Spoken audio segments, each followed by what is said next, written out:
Ladies and gentlemen, welcome back to another episode of Let's Play Final Fantasy. This is the Dawn of Souls edition for the Game Boy Advance. My name is Joe Westwood, and I'll be your host for this evening's digital entertainment. Where last we left off, we went to Dragon Islands, and we hung out with some pretty cool dragons, and then they, gave us their stuff, and we talked to their king, and he was all like, "Go get a piece of trash out of a dungeon, and I will give you superpowers." So we went and we did that, and then we went back, and not only did he give us superpowers, he also gave us super sexy bods.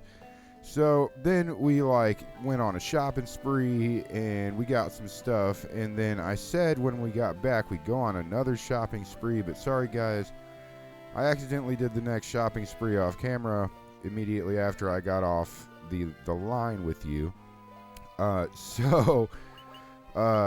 I forgot Nobuo could cast magic, and he's up to level 4, and he now has a whole ass spell book. And I don't know where Ninja tops out in this game. I know that Red Wizard cannot go to level 8. That is a fact. But I think they may be able to go to level 7. I kind of hope they cap at 6, dude, because I don't know. Powered down, their magic power is powered down. Maybe one black and one white spell for level 7, period. But, their magic power is kind of powered down. But, yeah, Red Wizard is Red Wizard. Hulk Smash, that's really what a monk is in this game. Now he is a Master Smasher. And here's where we stand with the level 7 shit for Angela. And then I don't remember if anything really changed up with our equipment. I don't really think it did. Doesn't look like it. So anyway, today is, as of the date of this recording anyway, Sunday, April the 9th of 2023, Easter. And it is the same day that I posted the finale of the first Let's Play, the Super Mario Land Let's Play. And I gotta say that, that's kind of cool. It's a big wrap-up achievement for the channel, So we have the first finale. That means Final Fantasy starts airing next week. Now, clearly, by the time you see this episode, you've been watching this shit for 10 weeks. But, it's really fucking exciting for me. And it makes me wonder if I should start my Dragon Warrior Let's Play tonight or soon, so that way I can kind of start releasing them side by side. I still don't think they'll get 2 video per week uploads whenever Final Fantasy starts airing, but maybe by the time you get to this episode we've also started some Dragon Warrior, eh? Anyway, let's take care of the business we need to take care of, which is a little place called the Earthgift Shrine. And I was planning on doing a jump cut, but as I got into the airship just now, I realized Cornelia is just up here, and all you really got to do is go up here. Now, what I do want to do is check our items, just make sure. You see, I'm a little bit concerned about our high potion count, believe it or not, because we might be kind of under-leveled.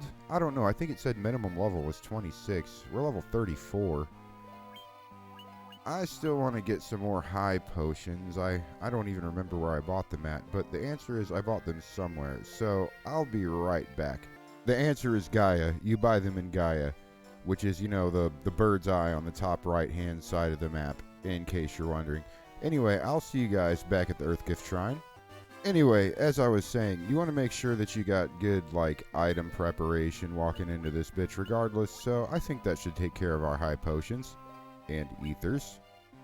And even Phoenix Downs are looking a lot better. And let's check our HP-MP ratios here. Yep, we are all full. Let's do ourselves a quick save. And then we'll get started, because once you go in, you cannot exit. And also, I'm going to have to do this off camera 3 additional times after, basically, because you see there are 4 main bosses. And you have to run through the dungeon each time you want to fight even one of them, and each of them have different prizes, so to speak. And it's also like slightly randomized in terms of floor construction. I forget how many floors are in this dungeon, but you know, of course, per floor, encounters become more challenging, and treasures change up because that's part of the randomized nature of it. Like, there's a certain likelihood that you'll get certain items per run through, per placement of chest. And I don't know if the chests, I don't think they're even always placed the same. And you'll get different configurations of the same, like, room or area or environment. So, yeah. And this is, in case you have not gathered, a bonus dungeon that was created specifically for the Dawn of Souls edition, the version we are playing right now. I really do want to play the PSP version of Dawn of Souls because, just honestly because of the aesthetic differences, the animation differences. But we also got the Pixel Remaster to play, the original, like, NES version to play. We gotta play the Origins port for you guys, and it was the first version I ever played in my personal... Oh, dude, 0 out of 0. He's totally gotta gain levels. Or I could have used the gauntlets if I wanted to spread damage out. But yeah, you know, the first version of this game I ever played was the Origins port for the PS1. You know, I grew up playing 4 and 6 when it was still called 2 and 3 on the Super Nintendo. Like, literally when I was a child, my parents had those games along with Earthbound and Secret of Mana, and we are going to play all of that SNES and also PS1 era shit. And the PS1 stuff I got when I was like, during the PS2 era, basically. You know, got a cheap PS1 with cheap as fuck PS1 games. And that's how I just got, you know, got to experience Final Fantasy 7, 8, and 9. Here we go. White Fang obtained. And then I was like 19 or something, or I don't know, between 17 and 19. I think I was 19 when I played 10 for the first time, but oh my god. What an amazing game. And, you know, I was just remembering when I was like 12 years old when it came out, just like everybody bitching about it, because, like, you know, nerd people, like, all up in my family circle and shit. And, you know, plus, the internet was different back then, do understand. You weren't necessarily looking at the fucking internet every time you had an opinion or, like, enjoyed something and, you know, followed pages on social media that involved things you enjoyed, or like the knowledge was more firsthand and experiential. It was just like different. It was a different time. So, you know, people bitched about Final Fantasy X, but then again, people bitched about Final Fantasy VIII, and believe it or not, even 7. Some people bitched about 7. It's like a tradition. Ever since Final Fantasy VIII came out, honestly, even 9 got bitched about because of its graphics and how it was designed aesthetically. Despite the fact it is a really good game, objectively a better game than 8. I love 8. Too many people bitch about 8, but that's what I'm saying. Ever since Final Fantasy 8 came out, really. I mean, 7 got its haters, but really, since 8 came out, every single Final Fantasy, when it gets released, mainline game, everybody's got to piss on it. Like, it's going to have, like, haters. Every new one. So if you really want to know the merit of the game, one, you have to play it yourself, and you have to be objective, because, like me, I've got a problem. I'm a stan. I'm a Final Fantasy fan, son. Like, I've never played a mainline game that I did not enjoy. So, for instance, you might thoroughly disagree. If you've played 13, Final Fantasy 13 is not exactly a beloved game or franchise in the fan base. Like, Final Fantasy 13 itself is pretty reviled, much less 13-2, much less 13-3. I loved the whole trilogy. I really enjoyed them. I haven't played 15 yet because I actually want to play it for the first time on this channel. Yeah, but, you know, like, people bitch about 12. I'm not going to lie. I did sort of like a... I don't want to call it a playthrough, but I started a file and did a partial playthrough of 12. And... you know, I could have tried harder to pay attention to the story, but the story was completely uncaptivating. But the gameplay was fucking addictive as fuck. Like, dude, Final Fantasy XII is a very well-designed game at minimum. Gameplay at minimum is pretty good. Speaking of which, 10-2 has excellent gameplay. I enjoyed playing 10-2 even though I fucking hate what 10-2 did to Yuna. All of her character development was undone. And it's really just not okay. like how the fuck you gonna... Anyway, and who the fuck is Pain? Anyway, look, dude, I don't even want to go off on no kind of a tear. We'll just wait till I play that on the channel. But good gameplay for a game. Games which are meant to be played. Very well designed game. Really well designed. So what I'm trying to say is, I kind of have this problem where I have like an almost blind loyalty to the franchise. But if I'm going to be honest, 13, like the whole trilogy in some way, like it's all very flawed. The story in the first, 13 was pretty good, I think. I like the story of 13, but the gameplay even is, as much as I liked it, especially for the time, like if you gave it an honest chance, because it was a very controversial thing. It was like the first like major shift away from, I mean, don't get me wrong, they had shifted away from traditional Final Fantasy, I don't know, combat design, but Final Fantasy always makes some kind of change anyway in its combat designs. Man, it's this fucking room that always fucking pisses me off. But, yeah, like, the combat system in 13 was really, honestly, pretty fucking cool. Like, I did really enjoy it. I might have to go off camera for a minute till I find the exit to this room, because I'm pretty sure we got all the treasure chests. But, like, it's just kind of the same thing between 10 and 10-2 with 13 and 13-2, where, honestly, a little difference. I think that the gameplay of 13-2 is better than the gameplay of 13. Like, 13-2 was just a superior game as far as the design and the gameplay. And even a lot of, like, the functions, like the, what was it, time travel? Yeah, it was like a time travel mechanic. I really enjoyed that about 13-2. But the story, this is a similarity, like the 10 and 10-2 thing, they just wiped their ass with the fucking story. That pissed me off.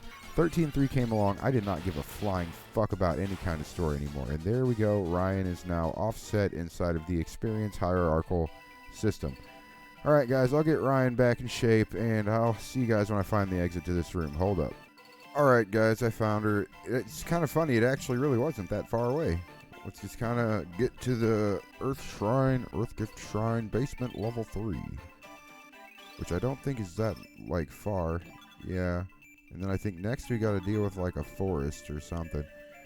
Sorry if I'm revealing this to you guys for the first time, but I think this is my third or fourth time through this game. It's probably at least my third complete time. So it's like, and this is the first one you do, so I've got a pretty decent feel for it, There we go. Silver apple obtained from the chest. So that's a permanent stat increase, and that is a major benefit of playing through these bonus dungeons. Raise your max hit points by 5. You can strengthen your strongest, or you can reinforce your weakest. Honestly, everybody's hit points are pretty comparable. So why not just dump on the guy that's, like, got almost the most, but, takes a lot of damage when he gets hit. So, that's cool.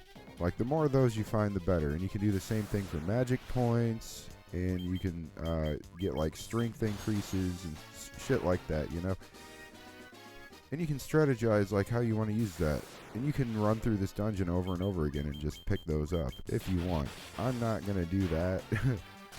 I'm going to do, like, enough of it, enough times for you guys to see every available boss. Which, I say 4, but there might only be 2 available. Gloom Widow.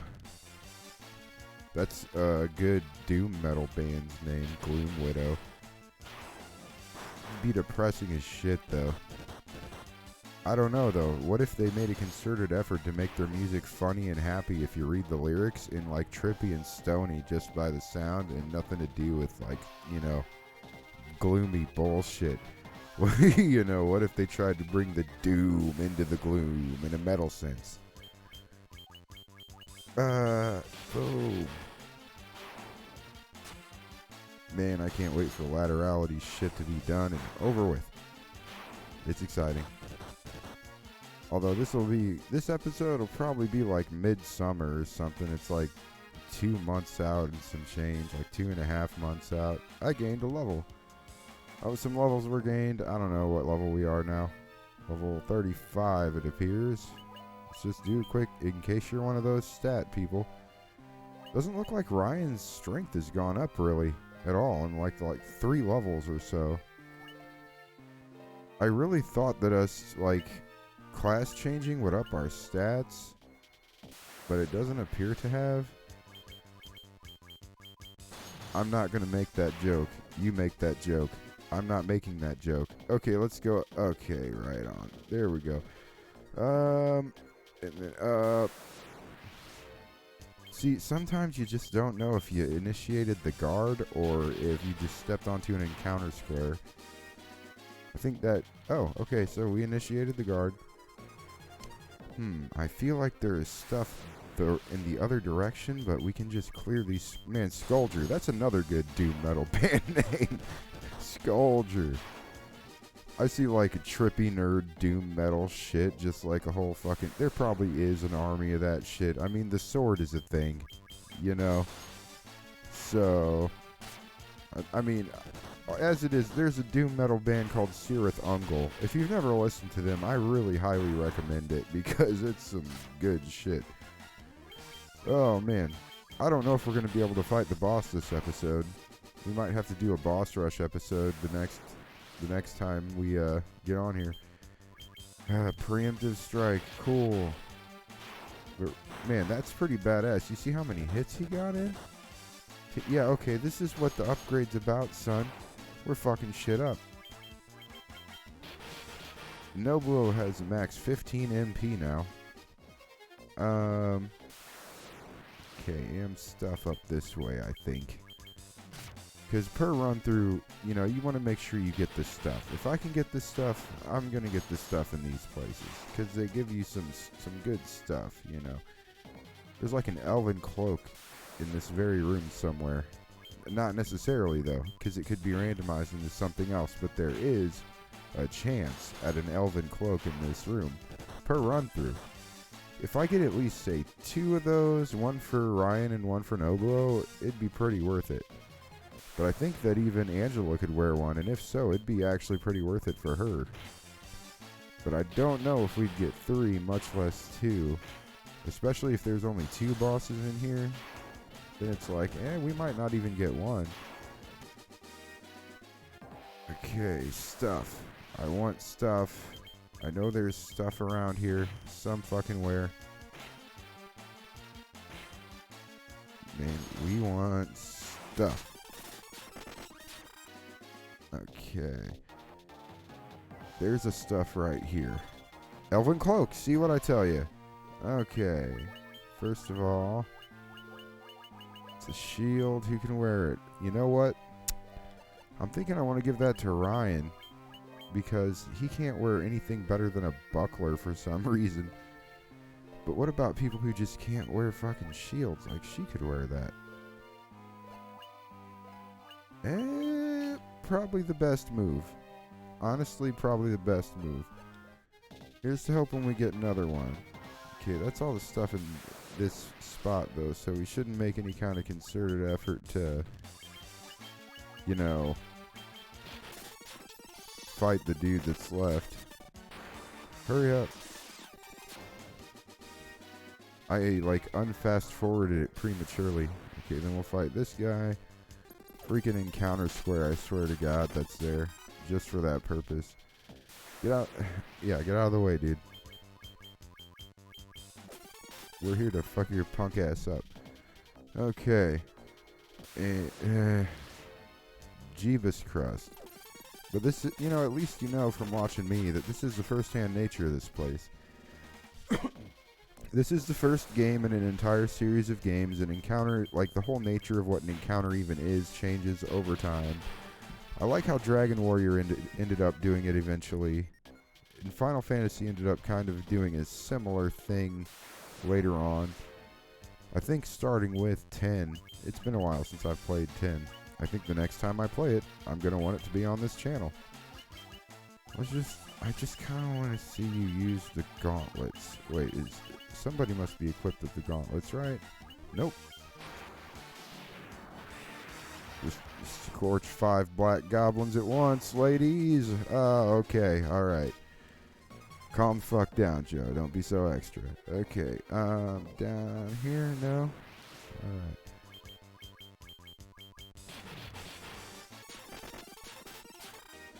Get out of here. Okay, so we go this way then.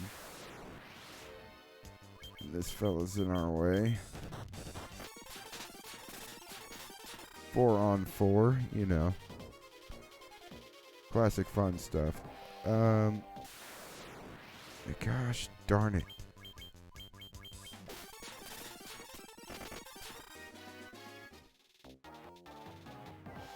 There's gotta be more stuff. I'm not convinced that there's not more stuff beneath where that guy's standing, because I think I remember there being stuff down there where that guy is. So we're gonna go down there and look for stuff. It's entirely possible that we've done that for no reason. No. Items. We're going to Gauntlet Sun. Okay. Maybe I should have waited to turn on that fast forward, but hey. We got him. Okay.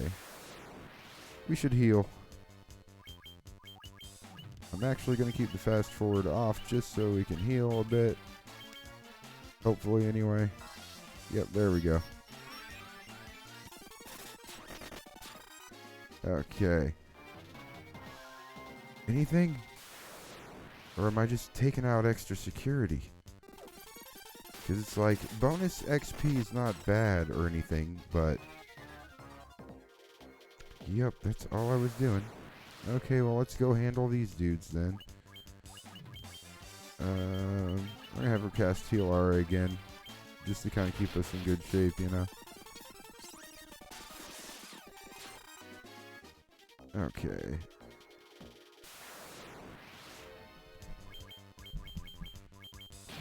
I wish I could remember. Hold on. Okay, so that guy is handled.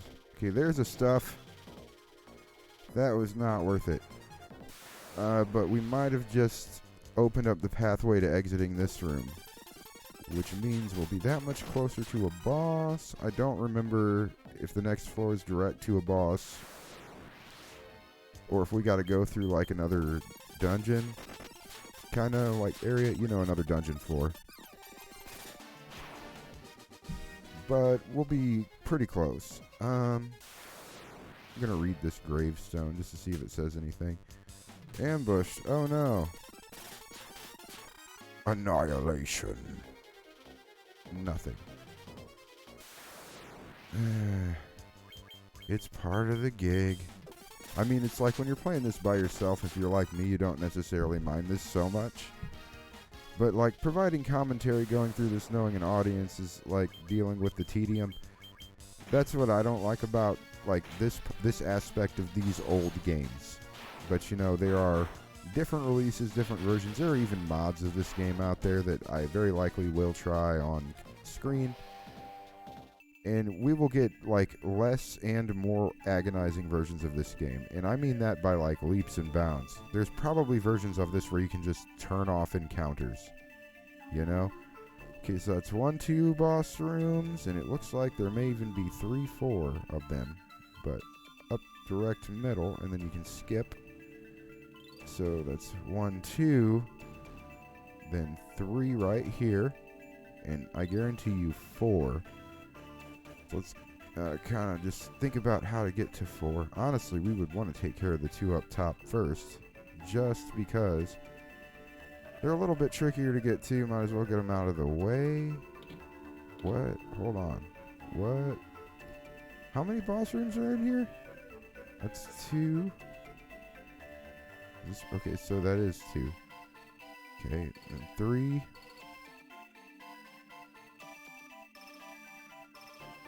Hold on. That's got to be 4. So that's number 4. I don't know why I thought that I was seeing more than that. Alright, let's check time real quick. Okay, yeah. So, on the next episode, we'll be doing a boss rush. If I pick up any extra stuff, guys, I'll show you before the fight. But we're actually going to start off the next episode fighting this room right here. I don't remember who's in here or how best to deal with them. We'll see, and you guys will basically just be seeing me fight 4 different bosses. So, next time on Westwood Plays, we'll be doing the Earthgift Shrine, Part 2. Thank you so very much for watching, everybody. I hope you all stay beautiful and have yourselves a very wonderful, beautiful evening. Peace.